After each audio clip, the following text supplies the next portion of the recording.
الحمد لله رب العالمين والصلاة والسلام على سيدنا محمد وآله وصحبه أجمعين. அளவற்ற அருளாளனும் நிகரற்ற பேரன்புடையனுமாகிய அல்லாஹ் ஒருவனுக்கே அனைத்து புகழும் உண்டாகட்டுமாக. இருளக தூதர், மக்கத்து ரோஜா, மதினத்து ராஜா, நம் உயிரிலும் மேலான கண்மணி நாயகம் ஸல்லல்லாஹு அலைஹி வஸல்லம் அவர்கள் மீதும் அவர்களுடைய அடிச்சுவடுகளை அப்படியே பின்பற்றிய சத்திய சஹாபாக்கள், சன்மார்க்க தொண்டர்கள், தாபிஈன்கள், தபூ தாபிஈன்கள், உலமாக்கள், சுஹதாக்கள், வலிமார்கள், இறைநேசர்கள், குறிப்பாக அல்லாஹ்வுடைய விருந்தாளிகளாக இருக்கக்கூடிய நம்மின் மீதும் அல்லாஹ்வுடைய வற்றா கிருபை என்றென்றும் கொண்டு நிலவட்டுமாக. இந்த அரபாவுடைய மைதானம் இருக்கிறதே, இந்த அரபாவுடைய மைதானத்தில் நபிகள் நாயகம் ஸல்லல்லாஹு அலைஹி வஸல்லம் அவர்கள் எப்படிப்பட்ட சொற்பொழிவை நிகழ்த்தினார்கள் என்று தெரியுமா? தங்களுடைய கடைசி நேரம், பெருமானார் ஸல்லல்லாஹு அலைஹி வஸல்லம் அவர்களுடைய மௌத்தினுடைய கடைசி நேரம், அதாவது இறுதி உரையாக நபி ஸல்லல்லாஹு அலைஹி வஸல்லம் அவர்கள் இந்த அரபாவுடைய மைதானத்தில் தான் உரை நிகழ்த்தினார்கள். 1,00,000க்கும் மேற்பட்ட சஹாபாக்களை ஒன்று திரட்டி இந்த இடத்துல வைத்துவிட்டு பெருமானார் ஸல்லல்லாஹு அலைஹி வஸல்லம் அவர்கள் முதலாக சொன்ன வார்த்தை என்ன தெரியுமா? யா அய்யுஹன் நாஸ், ஓ மனித சமுதாயமே. பெருமானார் ஸல்லல்லாஹு அலைஹி வஸல்லம் அவர்கள் நினைத்திருந்தால் கூடியிருந்த அந்த இஸ்லாமிய மக்களுக்கு மத்தியிலே யா அய்யுஹல் முஸ்லிம், ஓ முஸ்லிம் சமுதாயமே என்று சொல்லியிருக்கலாம். ஆனால் அப்படி பெருமானார் ஸல்லல்லாஹு அலைஹி வஸல்லம் அவர்கள் சொல்லவில்லை. மாறாக முதல் வார்த்தையாக பெருமானார் ஸல்லல்லாஹு அலைஹி வஸல்லம் அவர்கள் யா அய்யுஹன் நாஸ், ஓ மனித சமுதாயமே, இதை ஆரம்பிப்பதற்கு முன்பதாக நபி ஸல்லல்லாஹு அலைஹி வஸல்லம் சொன்னார்கள், இந்த உரைக்கு பின்னால் இந்த உரைதான் என்னுடைய இறுதி உரையாக இருக்கும். இதற்கு பின்னால் அடுத்த வருடம் நான் உயிரோடு இருப்பேனா என்று சொல்ல முடியாது.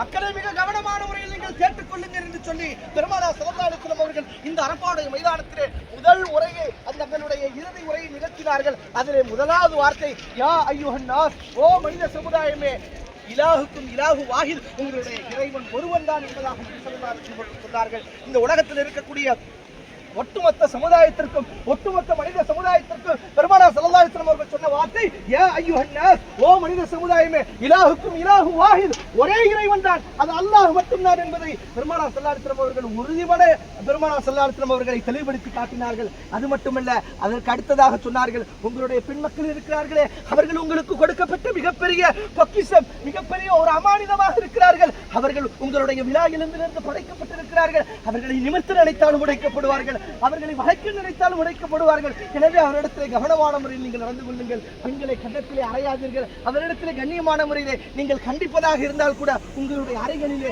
அதுவும் உங்களுடைய தனி அறைகளில் வைத்து நீங்கள் கண்டித்துக் கொள்ளுங்கள் என்று சொல்லி பெருமானார் ஸல்லல்லாஹு அலைஹி வஸல்லம் அவர்கள் சொன்னார்கள். அது மட்டுமல்ல, இந்த இறுதி உரையில் பெருமானார் ஸல்லல்லாஹு அலைஹி வஸல்லம் அவர்கள் சொன்னார்கள், உங்கள் அரபிகள் இருப்பார்கள், அரபி பேச தெரியாத அஜமிகள் இருப்பார்கள், அரபிகளை விட அஜமிகளோ, அஜமிகளை விட அரபிகளோ, நெட்டையர்களோட குட்டையர்களோ, குட்டையர்களோட நெட்டையர்களோ, வெள்ளையர்களோட சிவப்பர்களோ, அதாவது கருப்பர்களோ, கருப்பர்களுடைய சிவப்பர்களோ சிறந்தவர்கள் அல்ல.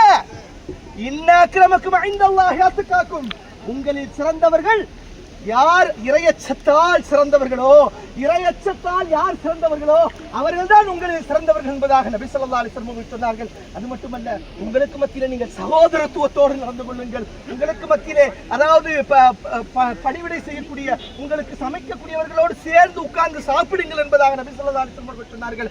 மனைவி மக்கள், நம்முடைய பிள்ளைகள், நம்முடைய குடும்பத்தார்கள், அதாவது சமைக்கக்கூடிய அந்த சமையலில் எத்தனை குறைகளை நாம் மேற்கொள்கிறோம். ஆனால் நபிகள் நாயகம் ஸல்லல்லாஹு அலைஹி வஸல்லம் அவர்கள் வாழ்நாளிலே ஒரு முறை கூட இதில் உப்பு அதிகமாகிவிட்டது, இது உப்பு குறைந்து விட்டது என்று ஒருபோதும் பெருமானார் ஸல்லல்லாஹு அலைஹி வஸல்லம் அவர்கள் குறை சொன்னதே கிடையாது. எல்லா மனைவி மக்களுக்கு பற்றிய மிக நியாயமான முறையிலே, கண்ணியமான முறையில் நபிகள் நாயகம் ஸல்லல்லாஹு அலைஹி வஸல்லம் அவர்கள் நடத்தி காட்டினார்கள். அது மட்டுமல்ல, பெருமானார் ஸல்லல்லாஹு அலைஹி வஸல்லம் அவர்கள் சொன்னார்கள், உங்களுக்கு மத்தியிலே நிலங்கள் வாங்கியிருப்பீர்கள், உங்களுக்கு மத்தியிலே பொருளாதாரங்கள், நிலங்கள் இருக்கும். அந்த நேரத்திலே ஒரு ஜானுடைய அளவுக்கு கூட நீங்கள் குறைத்து விட வேண்டாம், அதிகப்படுத்தி விட வேண்டாம். யாரையும் நீங்கள் மோசடி செய்து விடாது.